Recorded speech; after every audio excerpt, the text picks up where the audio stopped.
Yo, what up, fam? It's Phantom, and if you're anything like me, you absolutely love the armor in Monster Hunter, but you can't stand the glow that's always around it, blocking the view of the gorgeous armor. I can't stand it. I don't know why they added it. I hope they add an in-game way to remove it, but for now, the only way to remove it is through a mod that I'll go over how to install.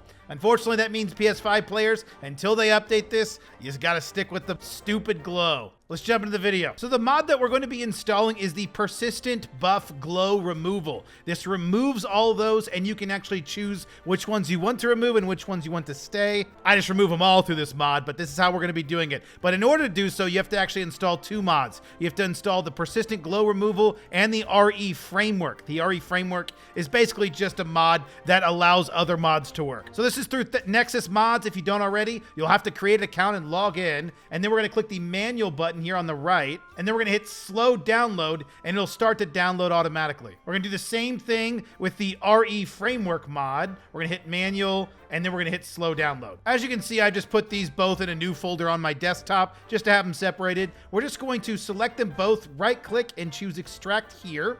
You will then have two items, ReFramework and the dinput8.dll. That's all you're going to need, so we're just gonna go ahead and delete the other folders. And then we're gonna go to our Steam page, and we're going to right-click Monster Hunter Wilds, hover Manage, and choose Browse Local Files. This will then open your Monster Hunter Wilds folder. I already have ReFramework installed with other mods, and if you do, I can show you how to install this with it already installed. But essentially, if you don't already have mods installed, you're just going to select these, and you're going to drag it into the Monster Hunter Wilds folder. It's just going to be in the main directory. Make sure you're not putting it in any of these subfolders. If you do already have ReFramework installed, you can go into this, and you can see the auto run here. You're just going to take this auto run and drag it over in, and it'll automatically place it into this auto run folder. Now we're just going to run Monster Hunter Wilds. Once you load up the game, you will see this RE Framework menu. If you don't, you can hit the insert key to open and close that menu. If you still don't see this menu, you could try restarting the game. And if all that doesn't work, then I would suggest going through these steps again to make sure you followed them all. So the main one we care about is this script generated UI down here, and we're gonna click the Persistent Buff Glow Removal options, and then it'll open up another menu. Just make sure if this is in the way, you might not see the menu get in the way. I was confused at first. So you have to actually move it out of the way so you can see this menu.